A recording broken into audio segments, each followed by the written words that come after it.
Fala galera, meu nome é Bruna Romanato, eu sou sexóloga e empresária do ramo erótico e este é o programa da Romasex, um espaço livre para a gente falar sobre sexualidade e levar o prazer ao alcance de todos. Então, gente, muito bem-vindos, já curtam o vídeo, se inscrevam no canal, que hoje o programa tá maravilhoso, hoje é papo entre mulheres, estou aqui com ela, Tamires, que é médica generalista e sexóloga, formada pela URGS, com especialização em sexualidade, atua há anos, né? Atendendo mulheres, ajudando a quebrar tabus, orientando sobre saúde íntima, prazer, relações afetivas e autoconhecimento. Ela também dedica à educação sexual e participa de palestras, congressos sobre o tema, defendendo a abordagem sem preconceitos, baseada em informação de qualidade. E, além disso, costuma falar muito sobre a influência cultural, como a romantização e a pornografia na forma como as pessoas encaram o sexo. Bem-vinda, Tamires, muito obrigada pela sua disposição, estou muito feliz que deu certo. Obrigada, Bruna, eu também estou muito feliz de estar aqui, estou muito feliz que a gente conseguiu encaixar as agendas. Sim, entre voos perdidos. Entre voos perdidos e tudo mais, não tem o que nos segure, a gente vai e vai fazer acontecer. Deu certo, com chuvão em São Paulo, já achei assim, né? Você veio de onde? Você é de... Então, eu sou de Porto Alegre, né, nascida e criada lá, me formei, então, na URGS, que é a Universidade Federal do Rio Grande do Sul. Fiz medicina, depois da faculdade, então fiz uma pós-graduação. Tem várias questões do conselho, da forma como eles entendem, então eu não sou especialista, né? O conselho não me permite dizer que eu sou especialista em sexologia, né? Tá. Por isso que eu sou também sexóloga. Né? Entendi. E estamos aí, então, trabalhando, levando mais conhecimento e educação sexual para as pessoas, né?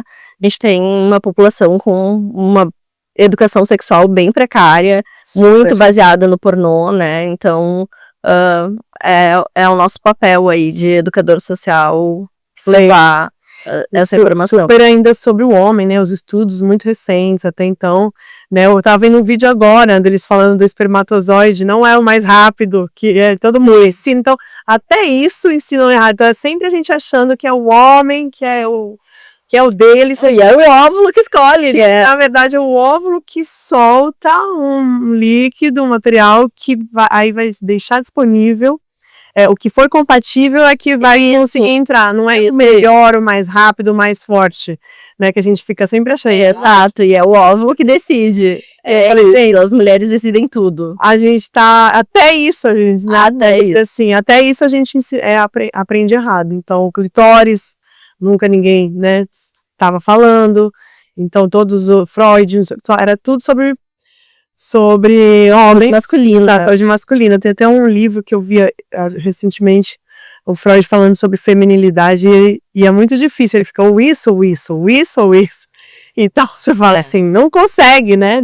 A medicina se prestou por muitos anos, né, para ajudar no controle social, assim. Então, durante muito tempo, a medicina se prestou a olhar para as questões femininas e patologizar as questões femininas, né? Como se aquilo não fosse normal, como uma forma de, inclusive, controle social, e porque era tudo centrado no homem, feito por homens, para homens, né? Então, os estudos sobre mulheres, doenças de mulheres, para entender essas questões, são todos muito mais recentes, né? Sim. Então, o próprio clitóris, né? A gente tem aí uma descoberta super recente. Hoje ainda compartilhei uma imagem numa ressonância, coisa mais bonitinha. Sério? A ressonância mostrando o clitóris bem direitinho. Eu até, esse vibrador aqui, ele tem uma câmera. E eu consegui tirar uma foto do meu colo do útero. Eu falei, nossa, eu tô muito... Só que foi curioso. Eu conheço, tem uma câmera. Essa Bruna tá me apresentando. O vibrador tem uma câmera. Adorei. Tá combinando comigo. E aí eu falo, gente, é engraçado. Mas quando eu comprei, fui de curiosa mesmo. Falei assim, tá, mas eu vou mostrar meu colo do útero pra quem agora? Esse nude não... Pro seu gineco. Mostrem o colo do útero de vocês pro gineco, pra gineco. Aí eu fiz a foto, tipo assim, em alguns períodos diferentes, né? Acabando a menstruação, é diferente. Não, Era muito legal. E é uma super questão de autoconhecimento, né? A gente conhece muito pouco o nosso corpo. Conhece muito. E às vezes, mesmo aquela coisa assim de botar um espelhinho ali pra enxergar como é que é a própria vulva, muitas mulheres não têm nem ideia de como é que é, né? E muitas outras, quando olham, ficam se comparando com padrões totalmente irreais e fictícios, Totalmente, né? é. Que É a pornô traz aquela coisa rosinha, sem pelos, lisinha e gordinha, assim, e cheinha. Sim, isso eu sempre falo para as mulheres que reclamam, né? Porque o Brasil é o país que mais faz linfoplastia. Isso é uma vergonha, né? Sim. E para entrar naquele The Vulva Gallery, tem no Instagram, mas tem o site deles. Se vai lá e encontra a sua. Porque essa, você se sentir representado e falar, então existe uma igual a minha, então a minha não é feia.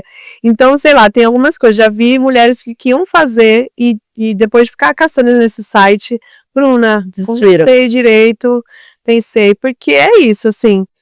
Às vezes é uma coisa que tem, né, os níveis 1, 2, 3, 4, 5, tamanho do lábio, aí tem um nível do lábio que é questão de saúde, de abafar, de trazer. Tem algumas questões que são muito individuais, né?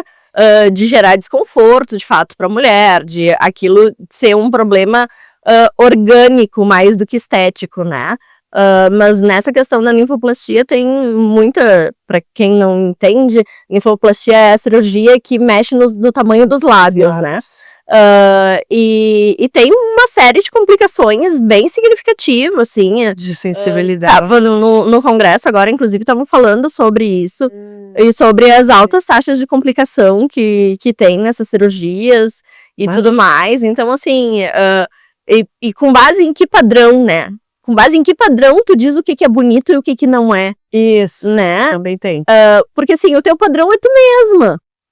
Então, eu até entendo, assim, aquelas mulheres que ao longo da vida, por questão de que vai atrofiando e tudo mais, tu vai te comparando contigo mesma e tu vai notando, antes era diferente. Então, essas eu até entendo um pouco melhor, assim, mas essa questão de ficar comparando com um padrão, um modelo, que é normalmente aquela ideia do branquinho, rosinha, sem pelos, é até preocupante um pouco, né? Porque é um modelo... Tirando o capuz para ficar mais... E isso também vai mexer em como você é, a sua sensibilidade. É muito... Assim como os homens têm fimose, mulheres também podem ter fimose, né? Então, assim, lá no desenvolvimento embrionário, essa pontinha aqui do clitóris é o que seria a glande dos homens. Sim. Né? Então, assim como eles têm uma pelezinha que fica por cima, em volta, as mulheres também têm, né? E para algumas, isso de fato tem uma fimose, né? Que acontece igual aos homens, fica fechadinho ali, fica fechadinho aqui e aí atrapalha pra higiene, atrapalha pra manipular, né? Pra todas as questões do prazer. Isso. Que aqui é o capuzinho. Isso. Então ele ficaria aqui, né? E aí... É que eu perdi o clitóris de pelúcia, mas ele ficava bonitinho pra ver onde é que ele fica, né? Então, isso, exatamente. E aí o capuz às vezes cobre ele todo. Isso, e às vezes o capuz é preso, né? Porque assim, não tem problema o capuz cobrir se permite exposição. Entendi. Né? Então, assim, quando tu vai lá, tu toca, tu estimula, se ele permite a exposição, tá tudo certo. Assim como no homem. Ele pode tapar todo, mas na hora que tu vai expor, tu consegue expor todo, beleza, tá tudo certo. Agora, se tu não consegue expor, aí sim, aí é o que a gente chama de fimose, tem os níveis, né? Normalmente a cirurgia é feita mais na infância, mas mesmo homens adultos têm fimose, né? E alguns deles seguem uma vida sexual mantendo a fimose, e isso pode inclusive atrapalhar, gerar dor para eles, né? Então é uma questão aí para olhar, é um procedimento cirúrgico super tranquilo de fazer, assim. A questão da higiene também. Isso, tem toda a questão da higiene, que é um dos principais aí, né? Sim. E a gente conversou, teve um papo super legal, assim, na internet, e a gente fez uma reunião, se falou, e eu falei assim, não, doutora, vem falar lá com a gente, né, você precisa a gente precisa mostrar que essa conversa tá rolando por aí, porque a gente tá falando sobre o machismo ainda, no mundo corporativo, no mundo da saúde, como médicas, como eu como farmacêutica, né, antes sexóloga, mas estou atuando também como farmacêutica e eu estou vendo também, eu preferindo visitar mais mulheres médicas do que homens, para não ter desconforto. Sim. E, enfim, e o que para você já aconteceu, assim, de você querer vir falar comigo? A questão do machismo, ela é uma questão muito estrutural da sociedade, né? Então, a gente tem várias questões sendo afetadas por isso, e todos nós somos em algum nível machistas, por mais desconstruídos que a gente seja, e por mais que a gente vá aprendendo e tudo mais, em algum momento, às vezes, escapa alguma coisa ali, daqui a pouco tu para e tu pensa, mas isso aqui eu não tô sendo meio machista aqui? Tá. Então, assim, é um processo longo de desconstrução, é um processo que precisa acontecer, né? Eu me esforço bastante nesse processo, né? Mas é muito forte, assim, né? O machismo na medicina, ele é bem marcado, tem vários estudos que falam sobre, né, os níveis de assédio que as mulheres sofrem na medicina, né? Eu tava, inclusive, revisando essa literatura agora recentemente, e as mulheres tendem a sofrer uma taxa de 2 vezes mais assédios do que homens, né? Quando elas fazem parte da comunidade LGBTQIAPN+, então é maior ainda a taxa de assédio, né? Um dos principais tipos de assédio que as mulheres sofrem é o assédio sexual, né? Então, assim, é uma questão ainda muito grave dentro da nossa formação, né? E isso inevitavelmente vai acabar repercutindo na assistência que a gente presta e no conhecimento que está sendo ainda produzido, né? Então, uma coisa que eu sempre me pego olhando e pensando quando eu tô lendo os estudos é o quanto aquele estudo está enviesado por um pensamento machista, pela construção machista social, né? Então, assim, uma das coisas que me pega muito é, por exemplo, a Basson é uma pesquisadora que criou o ciclo da resposta lá, que criou a teoria do ciclo da resposta sexual feminina e masculina, né, de que as mulheres teriam um padrão de resposta de responder mais após ser estimulada e não de ter um desejo espontâneo. Mas aí a gente para e pensa assim, cara, tu trabalha o dia inteiro, tu chega em casa, cuida da casa, às vezes cuida dos filhos, às vezes cuida das coisas do marido também. Sim. E daí tu ainda tem que tu ser a responsável por ter o desejo espontâneo. Tipo, vamos combinar que se a gente tivesse, se fosse o contrário, eles também não iam ter desejo espontâneo, sabe? Então, assim... É verdade. O quanto disso é porque é assim fisiologicamente, e o quanto disso é porque isso é uma questão social do machismo intrínseco da sociedade, eu sabe? falei pro crush, essa madrugada mesmo, de manhã, que ele foi embora, e eu falei, não sei o que, eu vou te deixar que eu vou na padaria tomar um café e não sei o que, porque aqui em casa tem nada, é pau e água. E aí ele falou assim, tô vendo, né, não sei o que. Eu falei assim, amiga, eu faço tanta coisa já, tô com 2 empregos, tanto não sei o que, podcast, homossexo, farmacêutica, eu não tô tendo vontade de fazer comida, de fazer compra, de ir no mercado. Então, assim, tô numas 2 semanas aí que não tá rolando. Ele, tal. E eu falei assim, é isso mesmo. E ele tá isso aí, você que lute. Você que aqui é pau e água. É isso, não precisa mais, tá ótimo. E ele foi embora assim, não. Bom, o congresso que eu tava inclusive sem água, então assim, caramba, só sobrou a outra parte, né? Pelo menos aqui a gente tem água, a gente tem água. Mas legal a gente falar disso, assim, tem muitas coisas invisíveis que a gente não percebe, né? Eu costumo pensar sobre o machismo na gente, sobre tudo, né? O racismo também tá entranhado, a monogamia, né? Que a gente, né, tá desconstruindo novas formas de relacionar, mas ainda quer a metade da laranja lá no fundo, e isso não faz sentido, isso foi criado pra gente entender que, né? Outra forma de controle social, né?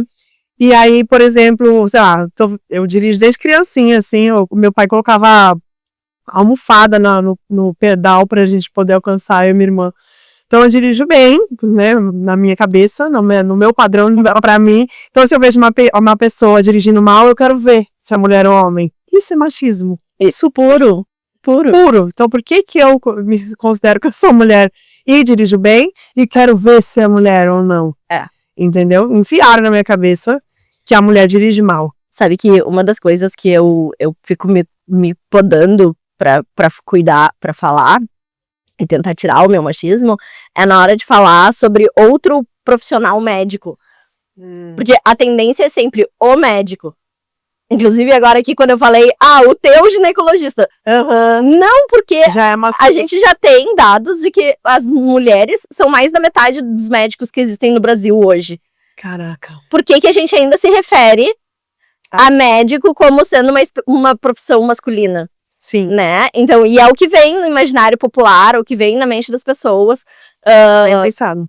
Então, assim, é uma coisa que eu sempre bato na tecla, assim, de, não, pode ser a médica. Às vezes eu escrevo até a médica antes de escrever o médico, que é intencionalmente pra gerar esse desconforto, pra gente parar e pensar e se entender, assim, o quanto as coisas estão mudando e o quanto a gente também precisa mudar e ter esse cuidado pra ajudar as pessoas a mudarem essa realidade. Eu fui no endocrinologista recentemente, homem, uma senhora, assim, né, mas pela farmácia, então para falar com ele e tal, e ele já começou, eu sou farmacêutica, não sei o que, eu tenho, né, e ele falou assim, mas como você sabe tudo isso? Não sei o que, mas você é farmacêutica, mas você sabe o meu currículo, e começou, mas você sabe que eu sou o chefe, não sei o que da universidade. Sim, doutor, parabéns pelo seu trabalho, muito obrigado, saí. Agora eu vou virar até figurinha. Aí ele não deixou eu sair. Ele não deixou eu sair, ficou dando a palestrinha dele pra me humilhar. Ele não ia querer o meu trabalho. Ele falou que não trabalhava com o produto que eu estava vendendo e quis, entendeu? Então, assim, aí eu falei, e aí chegou o paciente, porque eu tava já constrangida, tem isso, né, de entrar no coisa, tem uma paciente, a senhorinha esperando de bengala, e eu assim, tá bom, doutor, tchau, e ele querendo dar palestrinha em mim. Aí eu contei isso pra uma amiga, minha amiga falou, mas por que você visita homens ainda? E aí isso veio, né, na cabeça, de falar assim, acho que eu vou dar uma filtrada. Mas, obviamente, tem que fazer o trabalho dos dois.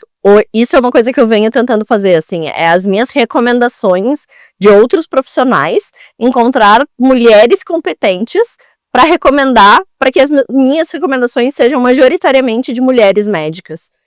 Então, sim, claro, sem desmerecer o trabalho de homens que são muito competentes, mas a gente precisa se unir, a gente precisa se valorizar. E a gente é mais da metade das médicas no Brasil hoje, mas nos cargos de liderança a gente não tem a mesma representação.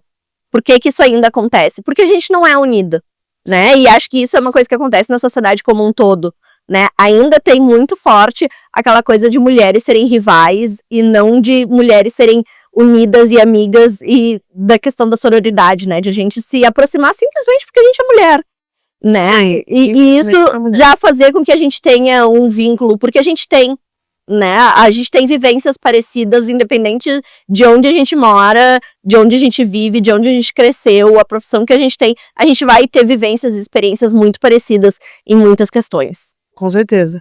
E trocar figurinhas, né? Eu vejo como sexóloga, gente, o que eu falo com outros sex shops, e geralmente mulheres, e a gente troca figurinha, e eu não sou aquela de, pô, amiga, esse daí eu não tenho. Tá nesse aqui, ó, esse fornecedor que eu compro. Porque o cliente que é dela, eu tenho o meu, entendeu? Então, eu sempre penso que tem espaço pra todo mundo, público pra todo mundo, e aí vamos se unir, que é melhor a gente se unir do que ficar nessa. Então, como farmacêutica, a mesma coisa. Às vezes, eu não tenho essa matéria-prima, vou mandar para aquela farmácia, ou como faz essa fórmula, como é esse creme.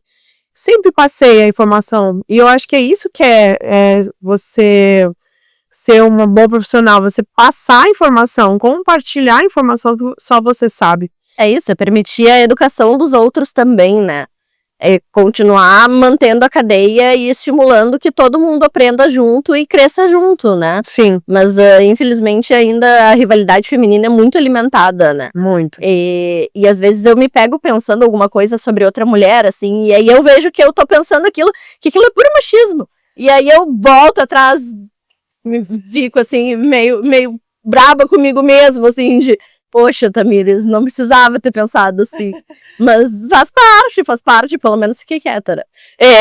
Sim. Mas faz parte a gente ir aprendendo e desconstruindo esse machismo e se vinculando cada vez mais a outras mulheres, né? Legal. Outra coisa também que eu lembrei de você, eu conheci uma médica que era do Acre, super legal e tal, e eu comentei, né, eu conheci uma doutora de Porto Alegre, e ela falou do machismo, ela começou a regalar o olho, aí ela falou assim, pois eu decidi não ser cirurgiã, porque a cirurgia é mulher, e aí eu falei, caraca. A cirurgia é um dos meios de mais taxa de assédio, né, e mais machista. Tem um impacto bem grande, assim, dos assédios sofridos na escolha da especialidade que se segue, né? Não vou mentir, pra mim também pesou, né? Claro, teve outras questões, mas o assédio também foi, o assédio e o machismo foi uma questão bem, bem importante, assim. Eu cheguei à conclusão de que ou eu ia ser expulsa da residência ou eu ia largar a residência, porque não tava no momento que ia ser tolerável pra mim lidar com todo aquele nível de assédio e machismo, né? Sim. Então, infelizmente, é uma realidade ainda, e em lugares como o Acre é pior, né? A gente sabe que pro norte e nordeste do país as taxas de assédio sexual são ainda maiores. Sim. E que eu ia falar? Você... Ai, gente, fugiu. Deixa eu lembrar. Enfim, vou voltar outra coisa, então. Eu tenho pensado o que está acontecendo também com as mulheres, né? Que na época da pandemia,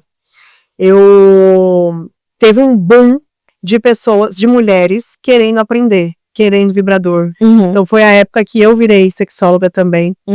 Porque as pessoas estavam fazendo curso de pompoarismo, então tava todo mundo, a mulherada, né? E aí começou uma onda do homem falar assim, gente, como é que eu vou lidar com essa mulher que agora conhece o corpo, que agora ela tá fazendo pompoarismo, como eu vou satisfazê-la? E aí os homens começaram a vir atrás de mim. E isso tava um boom do homem querendo aprender como eu satisfaço uma mulher, que isso era muito raro. É sempre a mulher querendo fazer o melhor oral, o oral que rende, o oral que não sei o que, o giratório, e aquele desespero. E aí começou, e eu falei, nossa, olha só, né? Só que pós-pandemia, Bolsonaro, retrocessos, agora eu tô vendo direto como chá de sumiço, como prendê-lo, e não sei o quê. Sim. Só que ao mesmo tempo eu tô numa bolha da não monogamia, da mulherada reclamando de homem. Então, essa mulher que tá fazendo esse curso para segurar o homem, para fazer esse oral giratório, ele tem vários nomes, né? Que eu falo assim, gente, tem um monte de gente ensinando. Como deixar ele louco na cama. Como deixar ele louco, chá de sumiço, você não tá fazendo direito, deixa ele sentir falta. E, gente, esses joguinhos, pelo menos eu, na minha época de adolescente, quanto mais joguinho eu fazia, mais eu entrava nisso, e aí você não quer que o cara te trate assim, mas você faz um jogo pra ele tratar, no final você tá sendo pior que ele. E esse jogo é muito ruim. Então, depois que caiu tudo isso pra mim, eu nunca mais tinha visto, porque tem até livro ensinando a mulher. Tem homens, se tu quiser, tem. Homem vai tendo das mulheres poderosas. E aí tem todos os... Eu já li todas essas merda. Eu era muito boa no jogo. Só que aí quando você consegue ser você mesma, do tipo, hoje eu quero. Hoje eu não quero. E eu sem ficar pensando que, será que vai ficar muito emocionada? Será que não sei o quê? Se eu convidar ele pra fazer uma conchinha, vai parecer que eu quero namorar? Gente, você quer a conchinha, entendeu? É isso. Sabe que eu sou péssima no jogo, né? Eu sou péssima, eu não sei jogar, eu não gosto de jogar. Gosto, entendeu? Não gosto. Então, assim, cara, tu sabe o que tu quer, eu sei o que eu quero. Por que a gente vai ficar se enrolando? Olha só, eu quero, tu quer? Não quero. Beleza, segue o baile. Sim. Então, assim, mas é muito curioso, assim, porque de fato, isso é uma queixa de várias mulheres, né? Os homens não sabem lidar com as mulheres chegando neles. Sim. Né? Muitos deles ficam, esses dias eu sou gay. de um cara que tava antes disso, tipo, 5 minutos antes, tava lá, tipo, contando todas as histórias dele na cama com as mulheres, não sei o que, não sei o que, não sei o que. E aí eu cheguei nele e aí, tipo, eu sou gay. E eu, tipo, tá, amigo, boa sorte, você precisa crescer ainda mais uns anos. Eu vi já uma vez uma experiência da menina falar: viu, vá tomar banho que eu quero dar meu cu. Eu vou dar meu cu pra você. E o cara murchou. E ele voltou muito sem graça e falou assim: o cu intimida até os mais experientes. Mas só que foi isso, foi a maneira, entendeu? Pá. A maneira Ela estava preparado e aí é isso. Então os homens querem as mulheres fortes, mas eles não sabem lidar com ela. Não forte assim. Aham. É Mulheres decididas. Então eles falam que querem, mas assim, na hora que chega, se você inverter, né? Que não é inverter, mas sim, né? Chegar e for muito direta, como eles muitas vezes já foram, né? Sim. Antes, né? Eram muito mais diretos e aí, tipo, a gente que ficava sem saber como agir. E agora a gente é direto e eles ficam perdidos. Não consigo entender, mas entendo muito essa onda de boy sober que tá rolando, né? De, tipo assim, ficar livre de homem. Eu li uma coisa hoje. Então, boy sober é meio, vem desse heteropessimismo, né? Essa ideia de, tipo, relações com homens não dão certo, com homens heterossexuais, né? E então, se não der certo e tá ruim, eu não quero mais. E aí eu vou decidir ficar sóbria de homem. E, tipo assim, como se fosse álcool, assim, sabe? Tipo assim, vou fazer abstinência de homem, não quero. A gente meio que não precisa, né? Quando a gente ainda precisa. Olha aqui essa. Olha, eu ainda tô, né? Olha só, não pode, as redes vão nos banir se mostrar tudo. No fundo a gente gosta, mas é isso, né? Eu até lembrei, porque aí eu tenho amigas não monogâmicas, monogâmicas, e aí eu lembrei o assunto que eu tinha de, tipo assim, tentar conviver, e aí, eu sou machista, eu pensei isso da minha amiga, né, e não consegui realmente mais estar num lugar onde estão me julgando. E aí, e aí quando é julgada pela mulher, é muito complicado, né? Agora, recentemente, o negócio do cara que deu 61 socos. E você vê, nossa, eu vi a foto dela construída hoje, eu fiquei inteira arrepiada, deu um tempo, assim, fiquei dando um passo em mim, falando assim, caraca, veio tudo em mim. Eu fiquei realmente, mas não era isso, eu ia falar assim, porque aí quando você lê comentários machistas de homens, ok, quando você lê de mulher, pra mim é um pouquinho mais, né? Vai mais fundo, assim. Mas que será que essa filha da mãe fez? Que será que não sei o quê? Tem que ver o lado dele. E aí, gente, isso é assim. O lado dele, coitado, chegou na prisão e acabou apanhando, tadinho. O que será que ele fez? Nossa. Fez denúncia lá que ele apanhou. Então, eu tenho escolhido isso, assim, cada vez mais. A não monogamia tem me trazido mulheres que realmente são minha rede de apoio, né? Então, isso tá sendo muito incrível. E ver porque eu tô sempre falando sobre isso, que a não monogamia é sobre a mulher, sobre a independência da mulher, sobre a mulher conseguir ter autonomia com esse filho, que fica 10% pro cara e 90% pra ela. Então, ela, entendeu? Então, mais sobre isso do que sobre relacionamentos. E eu acho que as pessoas têm muita dificuldade de entender a não monogamia, porque elas escutam não monogamia e elas pensam automaticamente no que é o foco da monogamia, né? Que é o controle sexual da parceria. Transar sem ciúmes. Né?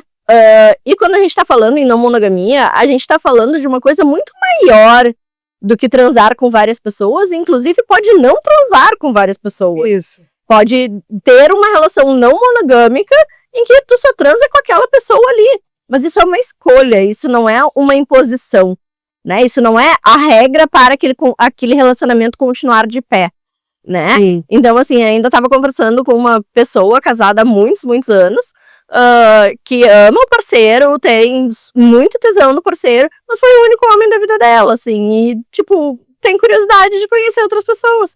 Cara, isso não é sobre amor. Isso é sobre ter uma relação sexual com outra pessoa sem impactar o amor. Mas aí, pra ele, não. Pra ele, não pode. Sim. Então, como para ele não pode, ela abre mão da autonomia de ter esse desejo. E tudo bem, tudo certo se funciona para eles. Agora, a não monogamia é sobre tu não precisar abrir mão do teu desejo, da tua autonomia, para manter uma relação com a outra pessoa. É a outra pessoa te aceitar com os desejos e as vontades que tu tem.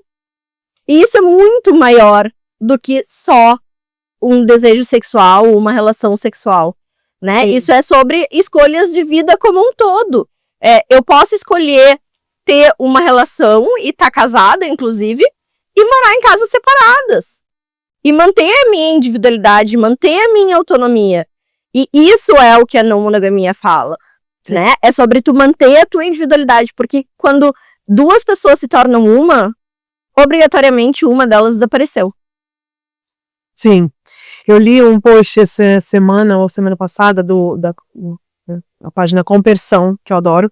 E eles falaram, aí era alguma coisa, era um textão, mas assim, imagina quando você começa a namorar e vai se afastando dos seus amigos.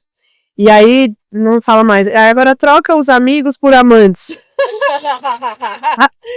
Né? E aí faz você pensar, porque a monogamia te afasta até dos amigos. É isso pra mim nunca fez sentido, sabe? Quando os meus amigas começavam a namorar e se afastavam das amizades, eu sempre fiquei muito, muito incomodada com aquilo. E isso sempre me gerou muitos pensamentos. Meus amigas, eu falo assim, já estamos perdendo ela. Nossa. E ela vai. Aí depois volta, né? Termina e volta. E a gente tá lá esperando de braços abertos. Mas assim, poxa, perdei os momentos legais, né? Não precisava. E ficou sozinha. A minha felicidade é em relação ao outro. E ficar muito focada. É isso. E é um peso que é muito duro, né? Porque tu ter o peso de ser responsável por toda a felicidade da outra pessoa. Sim. Cara, que barra que tu tá levantando, sabe? Sim. Então, assim, é realmente sobre tu conseguir dividir o teu afeto e as tuas demandas entre várias pessoas, né? De forma que tu consiga ser nutrido e se nutrir e ajudar a nutrir outras pessoas com o mesmo afeto. Porque amor não diminui, amor só multiplica. Sim. Né? Essa lógica da escassez também é muito séria, né? Essa questão de, não tem amor pra todo mundo, então tu só pode me amar. Porque se tu amar mais de uma pessoa além de mim, então não tem amor pra todo mundo, e aí tu tá me amando menos. Não, se tu tem 2 cachorros, tu ama menos um do que o outro, aí tu pega um terceiro, tu vai amar menos os outros 2 porque tu pegou um terceiro? Sim. Não muda o amor que tu tem. Mas por que com animais isso parece tão óbvio? E com pessoas isso é tão difícil. Com filhos também as pessoas têm alguma facilidade de entender isso, mas com outras relações isso fica tão difícil, né? Não, eu tive até assim, na criação mesmo, da família, ficar sempre tendo que escolher, mas gosta mais do papai e da mamãe. E a gente foi virando seres ciumentos e, nossa, gente, pra desconstruir tudo aquilo, eu era a própria princesa da Disney, que dó. Eu com 6 meses, 6 meses, Brasil, 6 meses. Mas eu descobri de idade. Que meu pai não era o príncipe, foi muito pesado. Eu com 6 meses de idade tive minha primeira crise de ciúmes. 6 meses, Brasil. Isso é pai e mãe. E aí eu virei uma pessoa não monogâmica. Então, assim, todo mundo tem esse futuro. E não é sobre evoluir, é sobre escolher o que você quer fazer com a sua vida. Porque eu viver com mais alegria e mais liberdade. Pois é, porque se for pensar, gente, tem coisas muito óbvias, né, de amigos, você tem 10 amigos, você não chama esse amigo que só gosta de pescar pra ir pra rave, mas você tem um amigo da pesca e tem um amigo da rave, sabe, cada amigo é pra uma coisa, então às vezes você consegue até juntar o bonde todo. Eu, como faço festa, quando eu junto e ainda se conectam, mais feliz ainda. É um orgasmo, né? De ver, caralho, conversão, né? Boi juntar pessoas. Mas não é para todo lugar que vai levar. E não, tem gente que, né, que não vai. E aí, sexualmente falando, né? Já que a gente precisa pensar também que os fetiches e a maneira como você se relaciona é sobre o seu corpo. Então tem muitos casamentos onde as pessoas não conversam, elas não têm a menor intimidade em falar sobre o sexo, elas fazem sexo, mas elas não falam sobre o sexo. Então aí o cuckold vai casar com uma mulher que é muito ciumento, que jamais... Aí ele vive aquilo, sonhando, ou na minha DM, querendo ser o meu cuckold, sendo que ele nem tem uma relação comigo. Então assim, fala assim, mas por que você casou com ela? Ah, ela não aceita, mas por que você casou com ela? Sabe umas coisas assim? E aí entra os dados de que, por exemplo, casais que vão pro swing, o swing aumenta a intimidade do casal. Que pareceria inicialmente uma coisa controversa, né? De ser o contrário, isso. né? Mas na verdade não. Isso aproxima o casal e isso traz mais intimidade. Por quê? Porque se torna uma conversa livre, né? Então, a não monogamia, e aí o swing tende a ser um pouco mais conservador do que a não monogamia, né? Um pouco mais monogâmico e mais heteronormativo. Central do casal. Porque foca ali no casal. Mas, e o casal heterossexual, né? Isso, especificamente. Mas ainda assim, o swing traz esse espaço de permitir a fala, né? De permitir os desejos, de trazer um certo grau de autonomia para algumas relações, né? Ainda que em algumas isso não aconteça, mas traz essa possibilidade, né? E isso traz intimidade, isso traz parceria, isso melhora a relação. Mas aí entra de novo. Quando a gente tá em crise é que a gente vai abrir a relação, ou que a gente vai decidir ir pro swing. Cara, não é assim, não é esse o momento que tu vai escolher para abrir a tua relação ou para ir pro swing. Para abrir a relação, para ir pro swing, tem que estar num momento muito legal do relacionamento. Tem que estar muito bem o casal, tem que estar muito legal pro teu dia ruim. Porque vai ter, faz parte. Aí é o dia que você tá bem no trabalho, o dia que você tá ruim no trabalho, o dia que menstruou, o dia que não sei o quê, o dia que... Então, às vezes, você põe toda a expectativa numa festa, tem um monte de amiga aqui, eu não vou porque eu menstruei. Eu falo, amiga, mas tem o disco menstrual. Mas eu não quero. Tá bom, você não quer, mas... Tem a freguesia feminina. Você tem aquilo, e aí, enfim... as pessoas aí vão, né? Então por isso que a gente precisa também conhecer muito o nosso corpo para se sentir à vontade, porque tem hora que não vai. Então você marcou o date, não rolou. É isso, né? Então podem acontecer um monte de coisa. É isso. Então não tem expectativa. Mas aí o casal tá muito bem, aí vai abrir a relação e vai pro swing, ainda assim pode... Ainda assim pode dar ruim. E se ainda assim pode dar ruim, imagina quando o casal não tá bem, né? Porque é isso, né? Se abrir para novas possibilidades e novas oportunidades. E a monogamia tem muito isso, assim, de achar que tu tá controlando o desejo e as vontades da tua parceria, né? Que tu tá imune dessa pessoa se apaixonar por outra pessoa. Quando isso definitivamente não é uma verdade, né? Sim, assim, pode se apaixonar no dentista. Todo mundo tá livre pra se apaixonar e isso pode acontecer, não importa o tipo de relação que tu tenha, seja ela monogâmica ou não monogâmica. Mas na não monogâmica tem espaço pra conversa sobre isso. Então, tu bateu o olho na pessoa, a pessoa te chamou a atenção, tu já tá conversando com a tua parceria. Viu uma pessoa assim, não sei o que, não sei o que. Enquanto na monogamia, tu encontrou a pessoa, guardou aquilo pra ti, tu começou a conversar com a pessoa, tu guardou aquilo pra ti. E assim foi até que daqui a pouco tu tá tendo um caso com a pessoa e aquilo tá guardado pra ti porque não tem espaço pra conversar sobre isso. Né? E aí ficam relações de anos e anos. Ou mesmo conversar sobre o vibrador. Tem muita mulher que fala pra mim, eu não consigo introduzir na relação, eu uso escondido. Ou mesmo eu comecei a ficar, sou solteira, comecei a ficar com o cara, e aí a intimidade pra enfiar um vibrador, tem cara que não gosta. Gente, tem cara que não gosta, você vai pro próximo. É isso, é isso. Próximo. Eles Porque ficam muitos, mas... Eles ficam. Você pode escolher. Né? É isso, assim. E você costuma falar pros seus pacientes, assim, sobre o prazer também é saúde? Então, eu tenho muito essa pegada, né? O meu arroba no Instagram é Médica com Prazer. E aí tem várias troquinhas, assim, que dá pra fazer com isso. Porque, assim, primeiro que eu sou médica e eu tenho prazer em ser médica. Segundo que, quando eu me apresento pros pacientes, eu sempre digo, muito prazer, meu nome é Tamires. E o terceiro é que prazer é saúde, né? Então, assim... tava vendo até agora nos dados do Congresso, homens com disfunção erétil trabalham pior, produzem menos economicamente. Sim. Né? Então, assim, qualidade de vida inclui a saúde sexual. né? Sim. E é uma coisa que pode ser mais importante para uma pessoa, menos importante, mas se a vida sexual não tá bem, dificilmente o resto todo vai estar legal. Sim. Né? E assim, tem várias questões de, inclusive, as disfunções sexuais serem marcadores de problemas de saúde em outros níveis.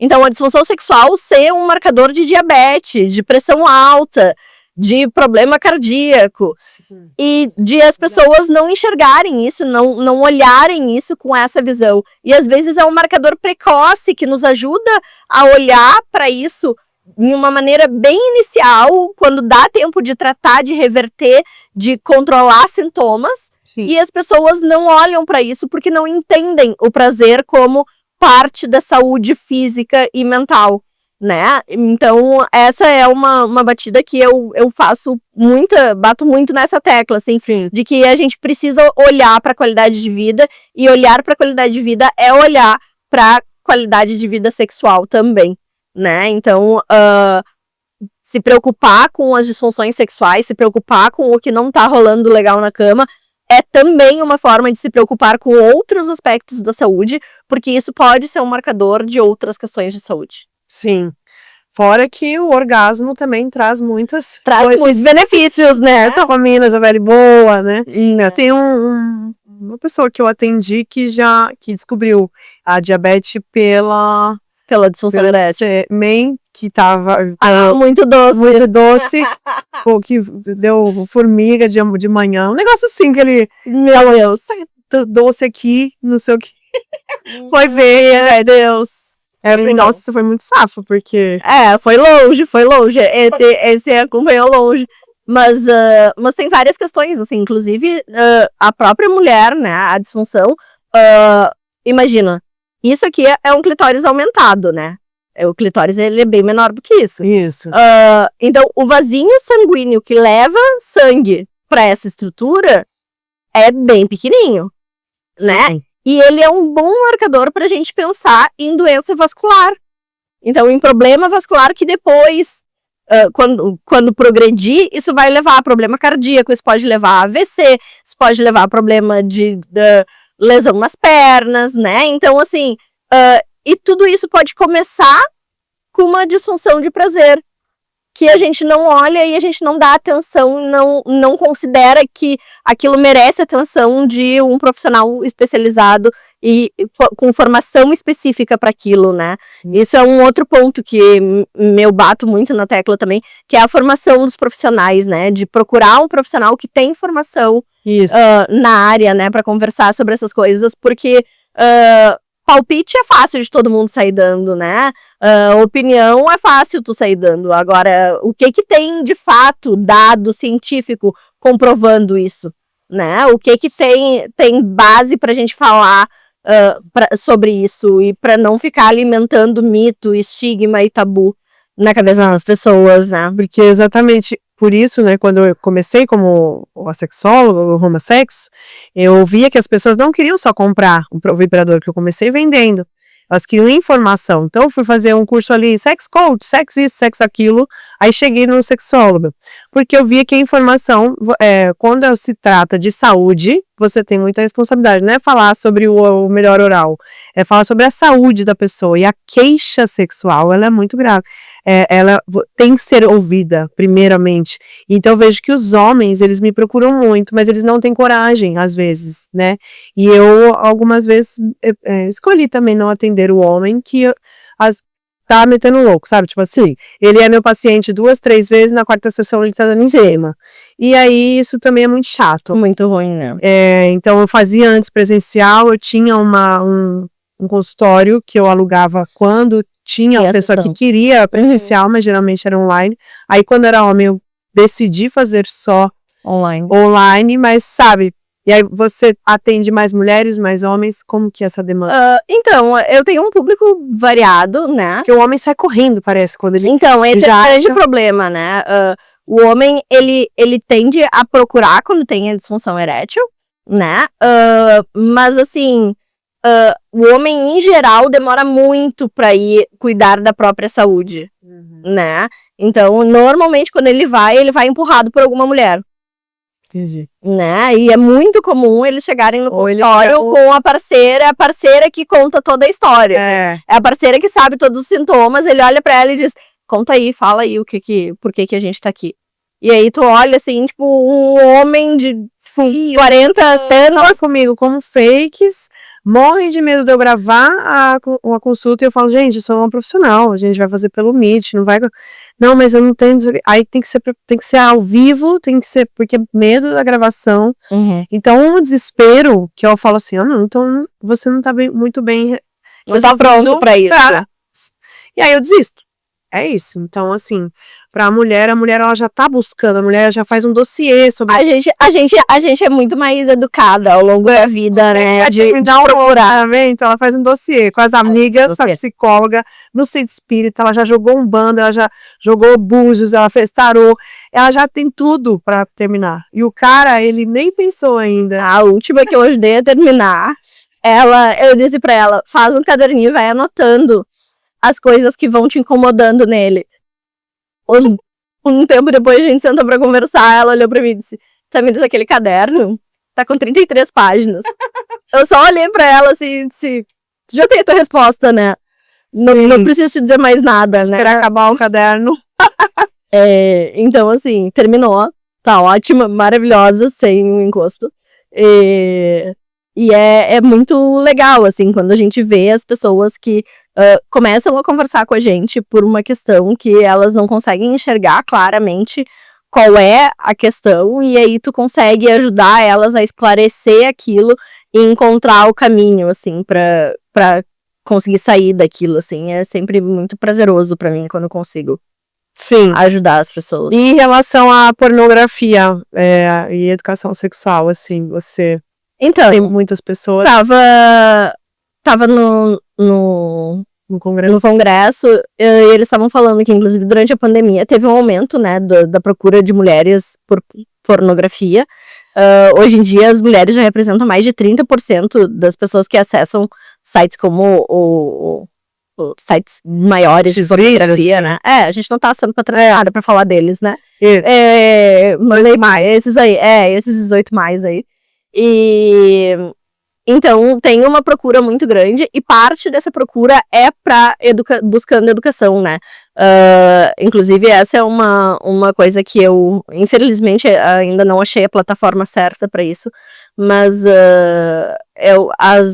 eu vejo muito potencial, né, em a gente usar a pornografia de uma maneira adequada, né, para educação sexual. Né, para ampliar repertório, para mostrar que pode ser diferente, não precisa ser um pornô, aliás, o ideal é que não seja, né, um pornô industrializado, né, um pornô, quanto mais amador, melhor, mais legal tu vai ver como é que é na vida real mesmo, e que é difícil mudar de uma posição para outra, que, né, porque no pornô parece super fácil, assim, tipo, muda de uma posição para outra, assim, tipo, piscou ali, mudou. Muita saliva. Na vida real, não, tu vai mudar de posição, aí vai dar sede, aí vai dar vontade no banheiro, aí quebrou o clima, aí começa de novo, aí tenta a próxima posição. Isso é vida real, né? Sim. Mas as pessoas ainda têm muito essa cultura de olhar para aquilo e achar que é daquele jeito, né? Principalmente o pornô mais industrializado. Então, eu acredito muito que, bem usado, a pornografia, principalmente amadora, pode ser muito útil para a educação sexual, né? Eu até brinquei, tava assistindo a palestra sobre pornografia, né? Eu brinquei com a minha colega quando apareceu ali falando, usam para aprender, para estudar. E aí eu olhei para ela e disse, eu super faço esse uso, e faço mesmo, porque às vezes falam uma coisa e eu nunca ouvi falar daquilo na vida, e eu vou lá, entro lá, olho o que é, para entender o que tá acontecendo. Porque é isso, a gente precisa desconstruir os tabus que a gente tem dentro da gente também, né? E quando a gente trabalha nessa área, assim, ter tabu com pornografia só dificulta mais as coisas, assim. Então, claro que não é para todo mundo que tu vai aconselhar a usar pornografia para aprendizado, né? Não é toda pornografia que vai servir para aprendizado, mas bem feito pode ser muito produtivo. E eu lembrei também outra coisa, que eu vi uma empresa espanhola, não sei o que, autoriza a masturbação durante Ai, eu achei sensacional! durante o horário de trabalho. Eu falei assim, Tem na gente, cabine para as pessoas irem se masturbar durante o horário de trabalho, porque eles entenderam que isso melhora os resultados das pessoas do trabalho. aí teve Imagina! gente que perguntou pra mim, aí eu fiz um stories falando, gente, é isso, sabe? Permitindo ou não, tem muita gente que faz durante o trabalho. Aí o cara fala, mas esse daí que liberou vai poder gemer? Eu falei, eu não sei. Ela, como não poder gemer? Ele falou, eu faço bem baixinho. Eu falei, tá vendo? Mas assim, é algo que realmente uma cirúrgica bem dada te dá um bom dia, às vezes, pra você. Às vezes você merece muito sexo, né? Vamos comer. Do que um remédio de dor de cabeça, do que várias coisas. Então, na dúvida, isso aqui é melhor que muita gente. Né? Ainda te maquia. Ó. Olha Não sei se eu achei ele muito forte. Eu fiquei impressionada, eu liguei ele antes, eu fiquei impressionada que ele é surpreendente. Super. Tem o batom pra passar na boca de baixo. O batom eu acho maravilhoso. O batom eu já ganhei um de presente. Esse aqui o pincel eu já dei. É uma mulher ativa, já que estamos falando sobre mulheres, né? Então você coloca aqui. E aqui ele é um bullet que vibra dentro, então vai vibrar tudo. Então ele é bem legal. Como se fosse é um cintaralho. Cinta. Então, gente, se quiserem produtinhos, @homosex ou o www.homosex.com.br, já tem lá o site, né? Mas eu faço a consultoria da pessoa, né? Isso é uma coisa que eu acho muito legal também. Tá algo falando lá. O quanto as pessoas podem buscar ajuda, né? Tipo, não tenho um vibrador, quero comprar, mas não sei qual comprar. Me ajuda a entender qual o melhor, né? Esse é um serviço que a gente pode oferecer, que a gente pode ajudar a pessoa a encontrar o seu melhor amigo. Já peguei vários, assim, maridos de, me manda 3 legal, não sei o que, eu mando 3 e ele fala assim, eu quero esse. Eu falo assim, mas eu acho que a sua esposa vai gostar desse. Ele, não, mas eu quero esse. Eu falo assim, mas você não quer levar os 2? Aí não, eu vou perguntar pra ela. Aí ela escolhe o que eu queria. Aí ele compra os 2, só que na verdade ele queria outro, entendeu? É isso. Então, geralmente o homem quer o que penetra e a mulher quer o clitoriano. Eu tenho. Mas existe a mulher que gosta do penetrar. É raro, assim, de 1 a 10, 2 eu vendo pra mulher que fala assim, eu prefiro penetração. Então é de 1 a 10. E é mais ou menos assim. De 1 a 10, beijo mesmo, né? 80% das mulheres não vão chegar ao orgasmo com penetração. E aí, ou geralmente, ela realmente ela é esse 2%, ou ela é aquela que o marido ensinou pra ela. E aí, quando ela começa a se conhecer o corpo, ela vai pro sugador. Então, eu falo, existem 2 tipos de mulheres. A que ama o sugador e a que não conhece. Vou te dizer que sou fã dos sugadores. Acho que toda mulher deveria ter a experiência de conhecer um sugador uma vez na vida. Sim. Acho que foda, né? Não sei se você sabe. Acho que ia melhorar muito. Esse aqui é muito bonitinho também, ó, o Dengo. Ele tem uma pulseirinha de amiguinha, assim, de bud.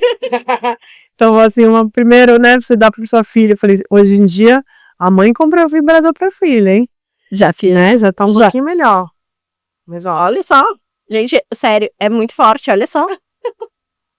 E aí é assim, ó. Derrubei o clitóris, mas é assim, ó. É aqui, ó. Olha, mas pode ser aqui, pode ser aqui, pode ser aqui. Sim. Né? Então, assim. Sempre vai ser clitoriano. Nem sempre vai ser só na cabeça. Né? Lembrar que o clitóris ele é bem maior do que só a cabeça. Isso é uma coisa que, às vezes, alguns homens que já encontraram o clitóris, o que já é um grande avanço, vamos admitir, né? Eu brinco, eu tenho um clitóris aqui, que eu levo no pescoço sempre, né? E eu costumo dizer que é pra garantir que todo homem hétero que passar pelo meu caminho vai ter visto pelo menos um na vida. Muito bom. Porque, né, mais do que isso, a gente não tem como garantir, né? Eu tenho pelo menos um na vida, mas a gente vai garantir. Ele é bem pequenininho, e aí uma gay uma vez um homem gay na praia falou, eu amei uma asinha de frango. Então, já perguntaram se era um pulmão. Então. Já disseram que era uma florzinha. Parecido, mas não, é um clitóris. Ai, muito bom. Então é isso, ó, estamos aqui, assim, na reta final, quero fazer algumas perguntas sobre, assim, qual a maior descoberta sua sobre o seu corpo, sobre sua profissão, ao longo da sua trajetória? Sobre o meu corpo e sobre minha profissão. Vocês vejam que ela foi, assim, bem basiquinha, assim, das perguntas bem básicas, assim.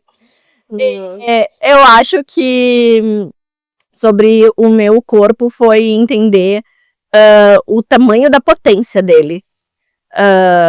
E entender o quanto ele sozinho pode sentir e gerar muito prazer, né? É uma coisa que a gente tem muito essa questão de achar que precisa do outro para ter prazer, de que precisa do outro para que só numa relação com outra pessoa que tu vai conseguir chegar naquele nível de prazer e conseguir entender que tu sozinha, que o teu corpo sozinho tem todo o potencial e que aquilo é a tua habilidade, né? Não é a habilidade do outro. O outro até pode ser mais habilidoso ou menos habilidoso, mas a capacidade de chegar ao orgasmo, ela é tua, ela independe de qualquer outra pessoa, né? Então, acho que essa foi uma descoberta bem importante, bem libertadora. E na profissão, assim, acho que entender que eu realmente tenho uma fala que é divergente da maioria dos meus colegas, né?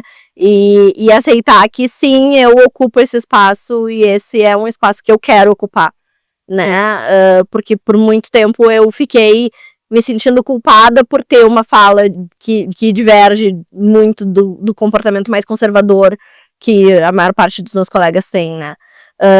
E durante algum tempo eu me senti culpada por estar ocupando esse espaço, mas sem me autorizar a estar nesse espaço de verdade, assim. Sim. E hoje em dia eu, de fato, me autorizo a estar nesse espaço e aceito que ele é meu e tá tudo bem, e eu vou continuar com ele. Essa resposta. Isso é uma libertação também, sem tamanho, assim. Muito bom, fiquei arrepiada. Porque, assim, é super sobre isso. Eu também, por muito tempo, ficava... Eu não sei se me sentia culpada, mas falava assim, será que sou tudo isso mesmo? Porque existe uma galera... Porque a gente fica querendo aprovação também. Uhum. Então, não, eu sou muito boa, sou sexual, eu sou muito boa. Aí, será que eu... E aí, quando fica muita gente julgando, você começa, será que sou tudo isso mesmo? E te puxa, a mulher se puxa pra baixo o tempo inteiro, ela se cobra, não é se puxa pra baixo, mas se cobra. Que não foi perfeita, que não foi isso, que não... Que é uma cobrança social também, né? A gente tá o tempo todo sendo cobrado pela sociedade. Até quando a gente tá descansando, a gente tá... Mas será que gente, não tô produtiva? Tô deitada na rede. Não tô produzindo nada, meu Deus, o que é que tá fazendo alguma coisa? O que eu tinha que tá fazendo que eu não tô fazendo agora? Que, né, alguma coisa eu tinha que tá fazendo. O que eu tinha que tá fazendo que eu não tô... Sair um pouco desse lugar de parar de me puxar pra baixo, mas quando você menos espera, você tá se puxando, ou tipo assim, se cobrando que não fez muito, né? Então, de eu pegar e conversar, meu, essa semana tô mó ruim, não tô produtiva, foi isso, fiz aquilo, não sei o quê, daqui a pouco a menina, mas você fez tudo isso e tá falando, você não vê, ai, nossa, sabe umas coisas que a gente fala, meu, o tempo inteiro a gente tá se cobrando, então assim, um recado, né, pras mulheres, vamos se unir, a gente é muito foda. A gente faz muito. E não, em especial, né, com um pouco que elas entregam, né? Até o finalzinho, assim, porque eu tô fanática na novela Vale Tudo. Só que depois da Vale Tudo começou agora o Masterchef. E aí a mulher ganhou 1, 2, 3, tudo dos caras, uma cozinheira.